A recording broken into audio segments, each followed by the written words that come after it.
Hello, welcome to the Rankers. I'm Kyle Wright, and again with me is Stuart McPhee. How are you tonight, Stuart? Kyle, right, you son of a bitch. I'm great. Yourself? Yeah, I'm really well, thank you. 1 week to go for me, and then I'm on holidays. Do you have any time off over Christmas? I am going away for Christmas. Do I actually have time off work? No, I'll be working poolside or barbecue side. Hopefully, it's a little bit quiet. The company I work for doesn't shut down over Christmas, so someone's got to keep the money Could, train going. well, there could be worse places to do your job than beside a pool. That's true. Yeah. All right, Shout out to the staff at Pepper's Resort at Kingscliff in a couple of weeks' time. very good. All right, we're coming to you on the 8th of December. We're a touch late on our November podcast here, but we are uh, hopping into that Movember theme, I should say, and we're going with our top 10 moustaches in rock. How do you feel about this one, Stuart? I feel her shoot. I know we had a really fun time doing the top 10 mows in sport a couple of years ago. So that's why we decided to bring this back. It's when we get to the top five or top 10 authors with mustaches, where we're just basically picking drunken beat poets from the 50s or Russian authors. That's when we're probably going a bit too far. But no, it's a rich text. The musician theme. So we'll see how we go. Yeah, I have pretty much gone with artists that have pretty much had a mo for their career, Mm-hmm. or at least a long period of their career. Or I think, except for one, which we'll talk about later, which was an iconic in a certain period of their um, career. Yes. So I've kind of stayed away from maybe what would have been better mows, but they weren't necessarily known for their mows, which kind of eliminates people from like the Beatles and things like that. Justin Yeah. Hawkins, another Yeah. one. I don't have any of the Beatles on my list, and yeah, it's a good point. And it was weird. Like as much as I've particularly on this podcast poo pooed the not poo pooed the Beatles, but I'm more of a Stones man. I think we've made that very clear. Um, Right. you see the change in them in just a 6-7 year period, and uh, and there was I imagine like if there was like a 24/7 press at that stage tracking who was the first one to have a mustache and then who copied who, and then it was sort of like then George got one, but then no, they all went with beards, and then Paul was clean shaven. Weird time. I Mm, imagine the hardcore fans wouldn't have been able to keep up. no, that's right. There's really only Sergeant Pepper where they all had a mo at the same time anyway. Yep. Much like our sports one, I have a feeling we might have the same number one, um, Mm. but we'll see how we go. Also, I do apologise. I've got noise cancelling on at the moment, but if there is a bit of a hum in the background, that is my fan, which is going furiously, given that we've just suffered through a 35-degree day and it's not getting much better throughout the night as a storm has just passed by.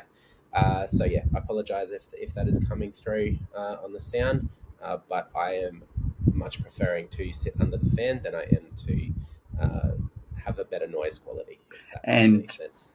it's just part of our apocalypse now theme with the choppers. Very good. And before we get started, I'll make a dishonorable mention. Mhm. Someone who did try a mustache for a very brief period and was lampooned for it quite rightly. There was a brief phase where Neil Finn from Crowded House had a mustache. This was at the start of the Intriguer album, which I think was around 2010, I want to say. It looked terrible. He got rid of it fairly quickly. But I think it adorns maybe the back cover of the album. Yeah, it's disappointing on all levels. And I guess it's one of those things that you try it once. Some people it suits, some people it doesn't. And for Neil, it certainly didn't. Well, for those of you that are watching on YouTube and for those that are listening via other methods, jump on YouTube and have a look. You can see that my beard is definitely a bit more greyish Mm, in than it is in regular color. The mustache area, however, is not. So it may be a point in my facial hair, um, growth to just stick with the mustache. yeah. I like the way I like how I look with it. Just no one else does, but yeah, that's besides the And I haven't grown a mustache in a while, so I'm a little concerned that it probably is going to be all grey. Um, but we'll see how we go. Yep. Might do All it for right. next year. Indeed. Given that I am the one with the most facial hair currently, I might kick off tonight if that's okay Please. with you, Stuart. Yeah. All right. As I generally do with our ranking, I try to get an Aussie flavour in there. So my number 10 is an Aussie, and you might not. I definitely don't think you've got this one on your top 10. I'll be very surprised if you do. But I've gone with Ray. Let me get this last name right. Thistlethwaite from Thirsty Merc. That And is a good entry there. yeah, so if anyone doesn't know who Thirsty Merc are, they are an Australian band, probably mid to late 2000s, maybe even early 2000s. Not 100% sure when their debut album came out. Yep. Their biggest song is "Summertime." Absolute cracking song. I think I might have even had it in my summertime I think you did. rankings. Yep. And obviously, what stands out about Thirsty Merc, their frontman Ray. I'm not exactly sure of the pronunciation of the first name. Cracking Mo, and I think he has kept it throughout his career. Hence, one of the criteria I had with making my top 10 in different formats. I think right now he's got some sort of skinny Mo going there underneath the nose, but I start my ranking, my number 10, with Ray Thistlethwaite. I think I'm pronouncing both of those names correctly. That's a great first entry.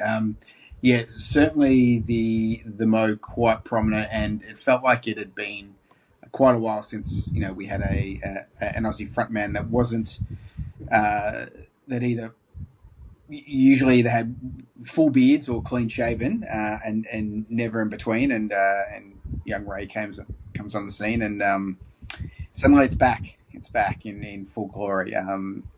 Yeah, no, very very good entry. My number 10 is also an Australian, and you spoke about the thin sort of pencil style mustache. It was a weird time in the early to mid 90s, where someone like a Dave Graney was somehow popular. I have a feeling he win best male artist at the RAs, and I think when I think he about got a song pretty high in the Triple J Hottest 100. yeah, as well, I think. but I'm pretty sure he wore a crown and a cape because he did win best male artist one year. Which look, Dave Graney is a heck of a guy, but yeah, it must have been an off year for Diesel and John Farnham and Jimmy Barnes. It could have been when Barnesy was in France for escaping creditors and the ATO. And yeah, somehow Dave Graney, I was going to call him Ugly Dave Gray for a second. That's another guy with a mustache, not a musician though. Dave Graney and his Coral Snakes, I think, was the band at the time. Somehow, had radio hits on Triple J, and he was, the man about town, popping up on all the different shows, and it was always something going, where did this guy come from? And yeah, just had this really nice sort of pencil thin mustache, sort of similar to the director John Waters. And yeah, he's still pumping out tunes, and certainly not as popular as he's in his mid 90s heyday, but certainly was a stylish gadfly from the mid 90s. Great work, Stuart. That is definitely a blast from the past. All right, I'm going a little bit obscure as well with my number 9, Jeff Baxter. Don't know if you know who that is. Jeff Skunk Baxter, thank you. Yeah, I do know. A member of the Doobie Brothers, yes, I think is correct, and Steely Dan possibly as well. Yeah, he was a session muso in Steely Dan, yeah. So for those that don't know who Jeff Baxter is, it was a very thick Mo, and I think it could have almost been described as handlebarish. Mm. And yes, I think a ginger as well, which is also uh, a good mustache on a ginger. If a ginger can grow a good mustache, it looks really good. Mm. And I think I've got another handlebar person higher on my list. I think around that late 70s, early 80s, that handlebar was all the rage. And I guess if you're in a band like the Doobie Brothers, where you sing a lot about being on the road and motorcycles and things like that, I guess you do need a bit of that handlebar mustache. Mm. So I've gone at number 9 with Jeff Baxter. Yeah, no, good pick. I just recently watched documentary that just came out, and a doc with a DOCK as well. It's about the history of yacht rock. Oh yes, I've seen that on Foxtel. Yeah, and I haven't watched it, but seen it. yeah, well, it's very good.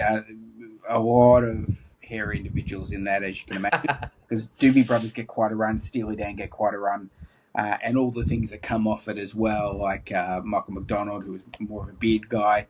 But yeah, whilst there's no sort of interviews with Jeff the Skunk Baxter, he is featured quite prominently, being as you said, prominent member of the Doobies, and yeah, helped out quite a bit with Steely Dan. So yeah, a very prominent Mo in that new documentary, which is well worth a watch. So good choice. Good.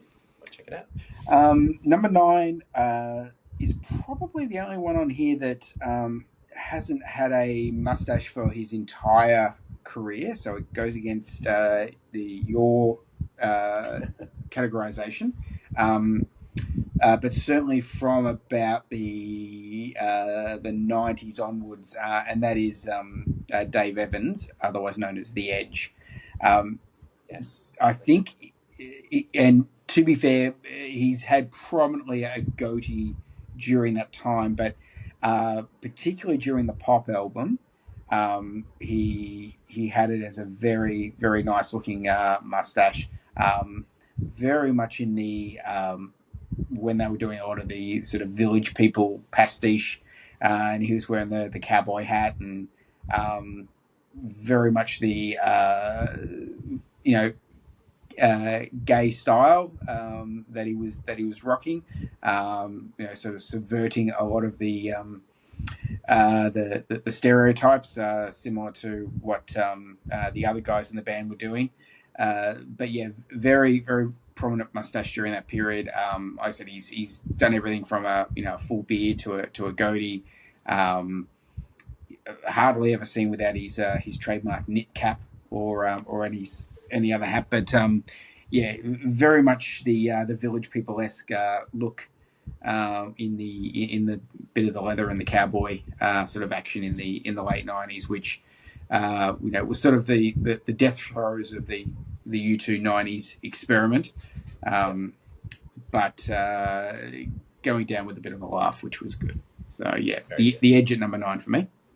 Nice, very good pick. All right, my number 8. I'm going to classify this as a dirty Mo. Mm-hmm. Just one that just looks horrendous, but I guess is cool in its own way, and that is John Oates, one half of Hall and Oates. Yep. Did he make your list? He did make my list. It's a little bit higher. Okay, so why don't we save him for later then? Sounds good. Your number 8? My number 8 is, I don't think he rocks it these days, but for the majority of his career he did, and that's Weird Al Yankovic. Did he make your list? Yes. He was close to making my list, but didn't quite make it.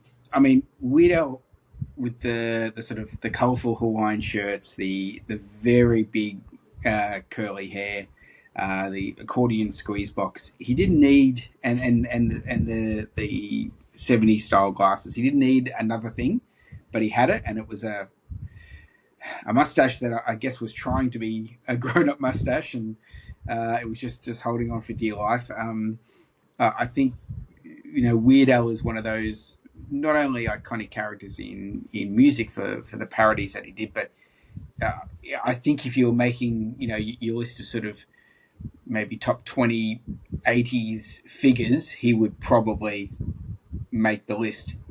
Absolutely. Whilst he had still bigger as big a career in the 90s and beyond.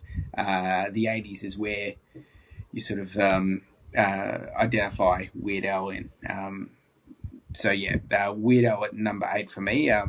Just very terrible. Sort of like the It's a terrible movie. It's terrible. It's your high school mate who can't grow a mustache. Who that's what he's been able to produce by day 30 of November.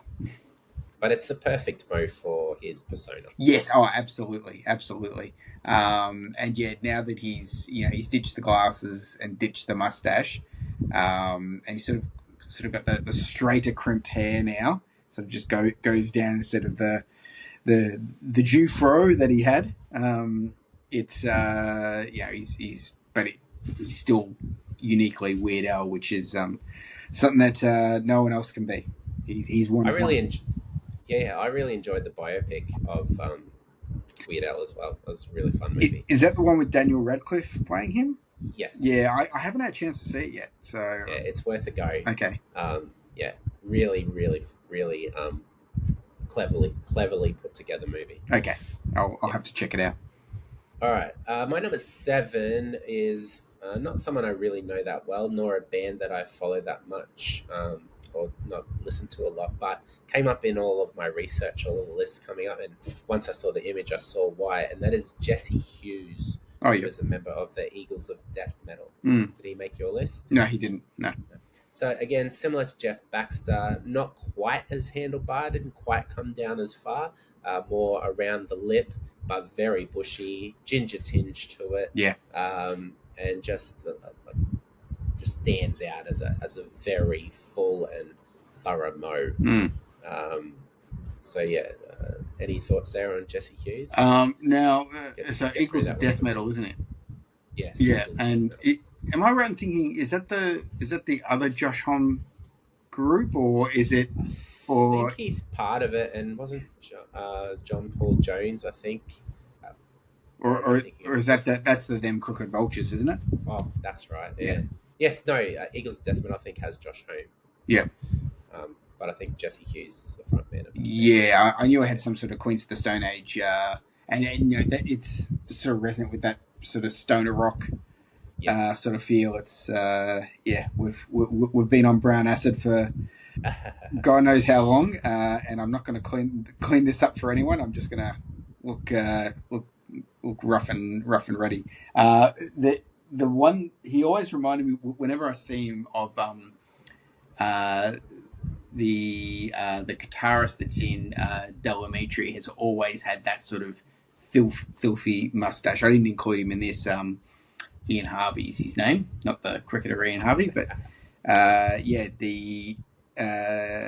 his particularly when he had really really long hair, it was sort of that cross between Skunk Baxter and Jesse Hughes. But there's some people that can pull off the mustache with sort of the 5 o'clock shadow, the sort of the George Michael bit underneath.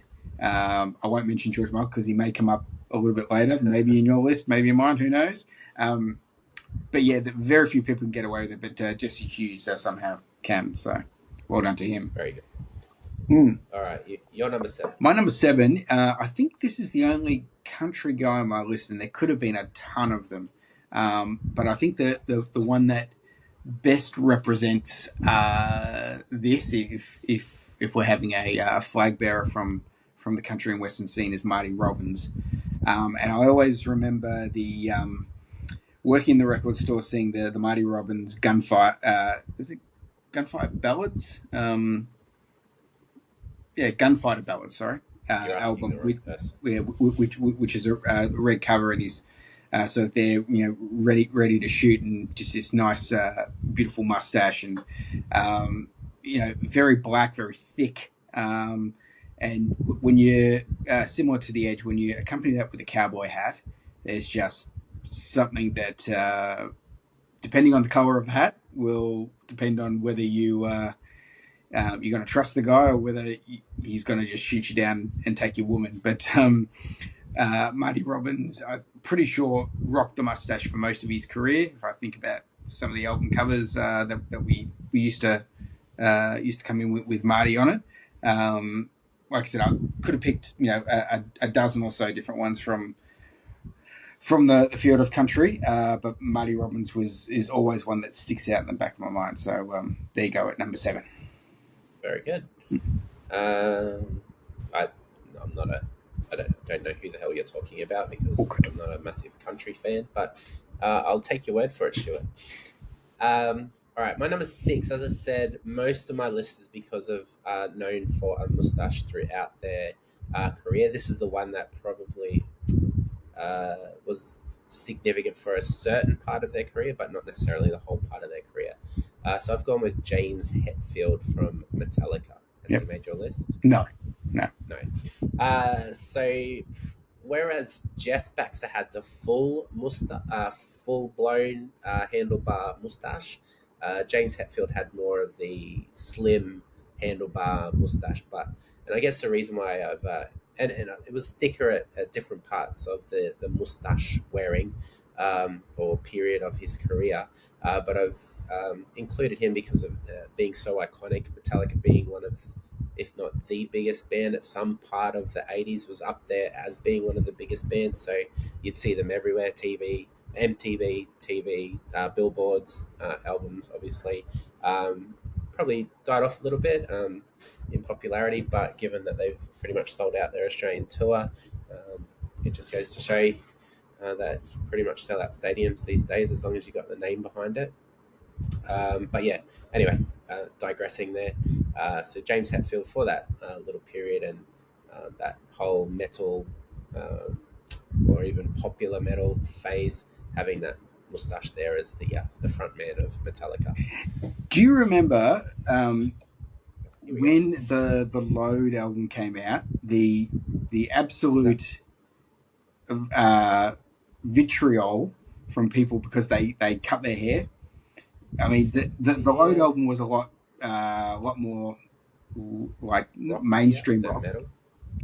But it was the one that sort of came out around 97 or so, 96. It was Load and Reload. Yeah, it had Give Me Fuel and stuff like that. But it was like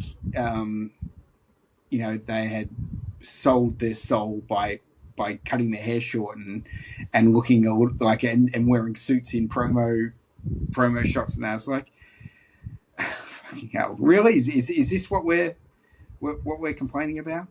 We're talking late 90s, early 2000s. Yeah. They've been together for almost 20 years. Yeah. It's a long time to wait to sell out. Yeah. It was just the evolution of a band. Yeah, correct. And I guess they were the first real proper metal band to cross over to mainstream. And then a few followed after that, but I think Enter Sandman might have been the one that crossed them over. Yeah. It was certainly the Black Album, and everything that was on that. Nothing else matters or something. Yeah. Anyway. Yeah. Funny people. But definitely worthy of my top 10. Absolutely. Yeah. No. 100%. So number 6. Yeah, number 6 was John Oates. The best tale I can tell you about John Oates, and I love these tales. Yeah, do you? Is essentially it's a mea culpa, and may get me cancelled at some point. I, for many years, assumed that John Oates was a black person. Because he was a little bit dark. This. And certainly my friend and yours, a person of color. Yeah, person of color. And my friend and yours, David, gave me shit about it for years. This assumption that John Oates was a black man or a person of color. He is certainly not. He's compared to Daryl Hall. He is a lot darker skinned. And it's funny. We don't often talk about John Oates on his own because it is usually in conjunction with Daryl Hall, one of the greatest pop duos of all time. Absolutely. But John, I think the high point in terms of the mustache was probably in that 85 just at their absolute peak before the hits just started to fade out a little bit. But everyone, if you want to see the Moustache in full flight, it's the film clip to "You're Out of Touch" or "Out of Touch," and Oates isn't doing a lot in that. He's almost sort of a glorified backup dancer in that film clip, because it is Daryl that's doing a lot of the heavy lifting, even if Oates co-wrote everything. But Oates is just in the background, Moustache prominent at the height of the 80s. So it's a must watch. At the Out of Touch film clip. That's I think that's where they peaked. I don't think they could have done anything better than that film clip, to be honest. Yeah. Great tale. Very much looking forward to our ranking on the greatest duos in music, which I'm sure Hall and Oates will make an appearance. Yes, absolutely. On both lists. Every time you hear a Hall and Oates song, can't help but sing it. No. At least the good ones, anyway. All right, we move into our top 5. So we're heading into the creme de la creme of Moustaches. Trying to get as many French references in here as I can. Sure. I'm going with a maybe controversial, given that this is a fictional character, but was also real musician in a sense. So I'm going with Derek Smalls from Spinal Tap. Does Derek make your list? I almost put him on there. That is a very. He's your number 11. Yeah, that and Billy Crudup's character in Almost Famous. Yes. Yes. Yeah. Good call. Yeah. So for those that haven't seen Spinal Tap, do yourself a favor. It's fucking hilarious. But anyway, Derek Smalls is played by, and it's Harry Shearer. Harry Shearer, that's it. Who is probably better known for his voice work on The Simpsons.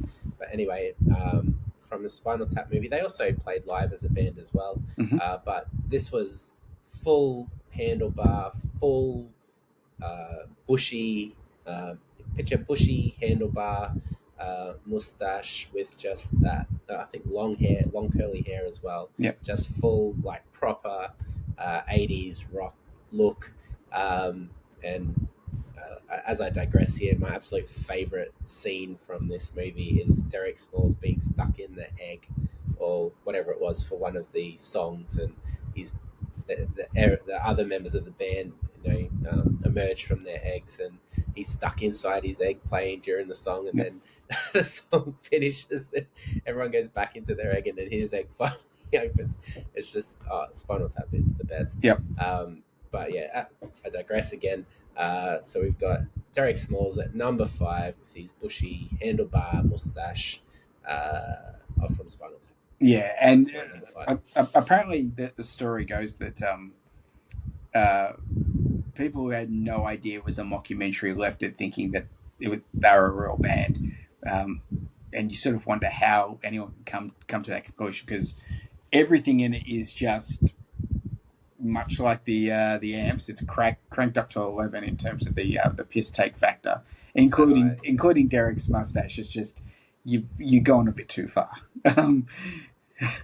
Some say not far enough, but yeah, I love that mustache. Yeah, very, very funny you say that, and I know we try to do this with every podcast is related back to Oasis, but apparently that was a big thing between Noel and Liam, particularly early in the band's relationship, is that Liam thought Spinal Tap were actually fair dinkum.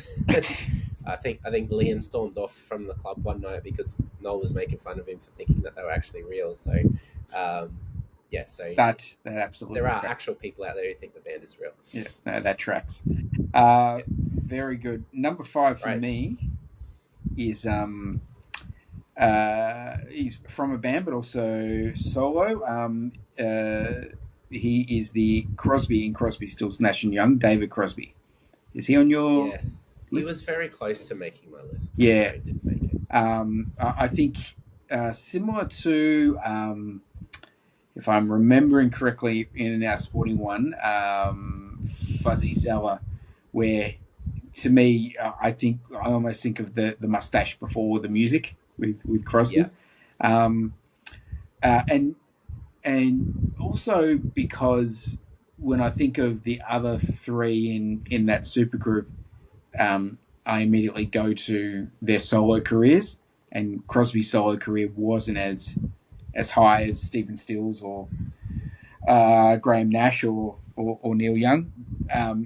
And so it is probably also in a similar way, and this is just my lack of knowledge in certain areas, similar to Marty Robbins, where I'm thinking of the mustache before the music, but Crosby's sort of the wispy, blondish, yellowish, going grey, probably before his time. Look was just absolutely iconic. So he had to make it to the top 5 for me. Yes, very close to making my list as well. Mm. So good call. Yeah. All right, my number 4. I think you may have this person on your list. It's Frank Zappa. That's in my number 4. Not sure. Oh, perfect timing then. Yeah. So for those I'm not hugely familiar with Frank Zappa's music myself. Obviously, know the odd song here and there, but impossible to have a top 10, particularly maybe even a top 5, without having Frank Zappa on your list. For those that can't picture it, it's a regular mo, a little bit of length down the side here, but also with the flavor saver, which is when I branch out and grow my mo is the type of mo that I tend to go with. I often call it the pirate mo, given that it's a bit of a pirate look there with the designing of the moustache, for lack of a better term. But yes, a very, very healthy, definitely a great 70s look with that the mo, particularly with the flavor saver joined in as well. For those probably more familiar with Johnny Depp from as Jack Sparrow. Jack Sparrow, that's the one. That's the look of Frank Zappa. And Zappa always looked like the cooler older brother of Weirdo Yankovic, if you think about it a little bit. Quite a varied genred career. I don't think you could ever pigeonhole him into one sort of style of music, which I think is what Zappa was always aiming for. The soul patch or flavor saver is, I think, the bit that takes it over the edge. But always great iconic album covers as well. Back in the record store days, as soon as we got in Frank Zappa albums, they pretty much went out the door straight away. But remember probably the most iconic one for me was the Shake Your Booty album cover, where he's like a Middle Eastern shake, where he's sort of just looking through the headdress with the mo front and center there. But no, absolutely iconic mustache from an iconic musician. Definitely.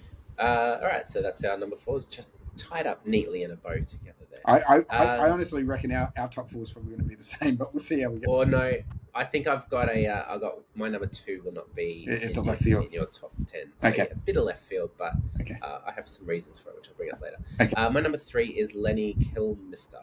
I think I pronounced that correctly. Lemmy, yeah. Motor Race. No, not Motorhead. Motorhead, that's it. Motorhead, yeah. Motor Race was the Aussie band. That's right. Of which I just picked up. I just picked up the other week their debut album on vinyl. For reasons passing understanding, it reminded me of the early 2000s, so that's what I did. But we're nostalgia, which is what we're trading in right now. So you got Lenny on your list? Yeah, Lemmy's on my list. He's my number 1. So, but we can talk. We can talk about him now. It's fine. No, let's save it. Let's save it. Okay. Save it for number 1. All right. My number. All right. Well, your number 3 then. My number 3 is Lionel Richie.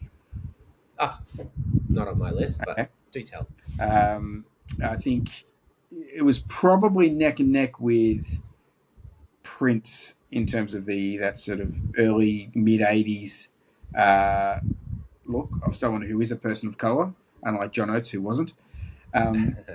Lionel had the fro and the mustache, I think probably best represented in the Hello video clip with the clay bust head of Lionel Richie done by the blind student, just looking quite full uh, and yeah, Richie, I think it still feels like he's underrated all these years later. As a musician or a mustachio? I think both, to be honest. I like it. Yeah, I think the more we get away from the '80s, the more we realise that all he was doing was cribbing Kenny Rogers' voice and trying to cross over. Yep. So yeah, some great iconic clips along with Hawaii. There was Dancing on the Ceiling all night long. Yep. He's worked with the Commodores as well. Yeah, that's often underrated. Yeah, absolutely. And so the mustache, like I said, ends up being almost tertiary to his career, but I think is the thing that set him apart from his contemporaries, except for Prince, who had a mustache. But Prince is not compared to anyone. Prince is Prince. That's it. Yeah. All right. My number two, which I think is a bit controversial, but I have my reasons. So I've gone with Burton Cummings. Mm-hmm. From first, I think it came to fame with the Guess Who, and then later with Bachman Turner Overdrive. I've got my members of that mixed up. But anyway, he had a solo career as well. If you're looking for peak Burton Cummings Mo, you need to look at his debut solo album anyway. And just big, full, luscious, delicious Mo that he had. And there'd probably be people that were maybe not younger people, but people of as growing up with rock 70s, 80s, 90s might not even know the name as such, but would definitely know the image, which is the reasoning why I've gone with this one as second. And not to dismiss the fact that it's a well groomed moustache as well. So my number two is Burton Cummings. Yeah, so Guess Who and Beckman. So he's Canadian from memory. Canadian, Yeah, correct? yeah. Yes. I was mistaken with BTO. That was another member of Guess Who. Of Guess Who, yeah, who then went on to BTO. Yeah. But yeah, quite a successful solo career, and probably again, I'm a massive fan of Guess Who. They have some great music, and then it's just that poppy, catchy, a stonerish sort of rock as well. Yep. But yeah, definitely a contender for the top 10 Mo in rock. Very good. I have a feeling your number two is going to be my number one. That probably makes sense, which is the lead singer of Queen. Correct. There you go. All right, well, let's talk about Lemmy first, and then we'll talk about who is probably the true number one. And and that makes sense in that Dave Graney wore the crown, but the true keeper of the crown jewels is Mr. Freddie Mercury. So let's talk about Lemmy. Well, given Lemmy's your number one, why don't you tell us why he gets number one over who most people would consider the greatest Mo in rock from Freddie Mercury? Yeah, well, I think it comes down to the fact that the mustache is so iconic with Lemmy. Yep. I was thinking along the same lines. Yeah, where there are periods of Queen, particularly early Queen, where Freddie was clean shaven, and you go, well, if you're not going to commit to the bit for the entire time, then whilst you may be the king of Queen, you do not get the top slot for me. So, which is why I chose Lemmy, who from memory, whilst had the biker sort of look, unlike you Jesse Hughes, I think kept things sort of fairly clean shaven in terms of the Yeah, the rest the of the face. yeah, that's right. Making the mustache very distinct. Um, I was almost going to say Motorhead as well, Motorhead, and you know why? Because Ace of Spades was their big song. So that Yes, which is why we're yes, that's both why I making said motor race. that's why we're both making the mistake. Shout out to Motorhead who playing from home. Yeah, so that I think is why I chose Lemmy over Freddie Mercury. Just look, interesting you say that. I'm just looking through the images of Lemmy now, and it was actually the mo into the Into rest the of the mutton beard shops. for uh, most of the images, Yep. just leaving the chin Yes. area and under the bottom lip area blank. So Yep. yeah, but still one of the great iconic moves in rock and roll. Absolutely. Yeah. And I think what you mentioned earlier, can't remember exactly which um, rock persona it was, but you said the Mo kind of took was more they're more well known for the Mo than for their music, Yes. if you know what I mean. Yeah, with David Whereas I think Crosby. Yep.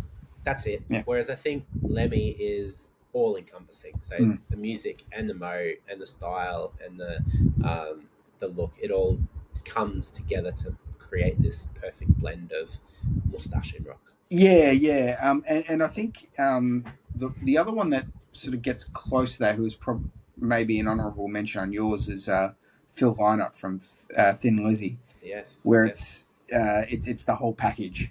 yeah, Yeah, which is I think why I went with Lemmy. yeah. But let's hear about Freddie Mercury. I mean, how could you go past? I mean, it was more clear cut with Mm. Merv Hughes, clearly the best Mo in sport. A Mm. bit controversially, I thought we'd both have Freddie as number one, but very valid reasons to have Lemmy as number one. And a good point you made earlier that Freddie didn't have the Mo from the beginning of the career, as opposed to Lemmy, who most likely did. But I mean, any or most pictures you see of Queen or of Freddie have him donning the Mo. So it's hard to go past. Obviously, Queen would have been one of the, if not the biggest band in the world at the time, particularly that mid to late 80s period. Definitely one of the biggest, and that Mo would have been plastered everywhere, billboards, album covers, television, even MTV, of course. Yep. And I think he had a Mo, which was their film clip where they dressed up as women and were kind of cleaning the apartment. I I want to Want to break Break free. Free, wasn't Yep. it? Yeah. Had the Mo for that as well. Yep. Not sure if he went the full beard, but I def- don't recall. No. definitely no, definitely had the Mo throughout the majority, or at least the highest part of, or the most well-known part of Queen's career. So, Yep. Freddie Mercury number one for me. No. Number two It's for you. yeah, yeah. No, I think you could interchange one and two. You had Lemmy at 3, did you? Three. Yeah, yeah. So I wanted to be a bit controversial. sure. Um, and like I said, I think Prince could have made the list. It's fertile ground, and yeah, you could argue that uh, you could sort of chuck out and replace 6 or 7 of them, but there's one or two that were always going to make that list. So Yeah. no, very good. It's I think we only may have had about 3 or 4 crossovers on that one. But it is, if I try and think of the sort of modern artists that are trying to keep the mustache alive, I mean, Grohl sort of, but Anthony Kiedis, Red Hot Chili that Peppers. fucking guy, yeah, there's him, I guess. But it's almost becoming a lost art in the music space. I think, yeah, these things go through phases, but That's it. we were talking before we started recording about what would have been the conclusion of the second test between Australia and India, and I'm just loving the fact that Travis Head is just continuing with the mustache. Yes. It feels like it's as close as we're going to get to David Boone, because he's sort of the same sort of stature, a bit squat, Loves to hit it. Probably loves a drink. Certainly loves a bit of a Probably. probably certainly loves a bit of carry on with the bowlers. And yeah, so in sport, there's still that rich tradition, but music it's just a little on the wane at the moment. But yeah. Just while we're on the subject of Travis Head, I've come across a podcast called Cricket et al, and it's with Gideon Hay and Peter Layla, Oh, and yeah. they pretty much review the test day after day. They do a deep dive into Travis Head and his laconic persona and how he, mentioning much of the things that you've just mentioned. So, Mm. as cricket season kicks in, definitely worth a listen. Cricket et al.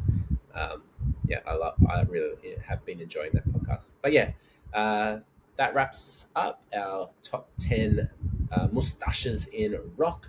We hope you enjoyed listening to our critique of our top 10. Maybe some controversial, maybe some obvious. You let us know on our in our comments section or on our socials. Any last words you'd like to say, Stuart, on the top 10 moustaches in rock? No, only that this time next year I will, for Movember, endeavour to bring back my mustache. Very It's good. been a while. Like I said, it's probably going to be a lot more greyer than when I last saw it. And we'll have to do our top 10 moustaches in TV and movies. Yes, we'll just give it to Clark Gable and be done with it at number one. Yes, well, Frankly, Kyle, I don't give a damn. nice. Mm. The most disappointing part about finishing up this episode of the podcast is that I will not be able to pronounce moustache For another for 11 any months. reason. For another 11 months, that's it. Mm. Well, thank you very much for taking this journey with us of discovering our top 10 moustaches. Got one more in rock and roll. Subscribe on YouTube. Find us on Apple Music, Apple Podcasts, and Spotify, and anywhere else that is a good podcast provider. We hope to see and or hear from with you next time. And just remember to keep them separated. We'll do, Kyle. All right. Thanks, everyone. Bye. Bye.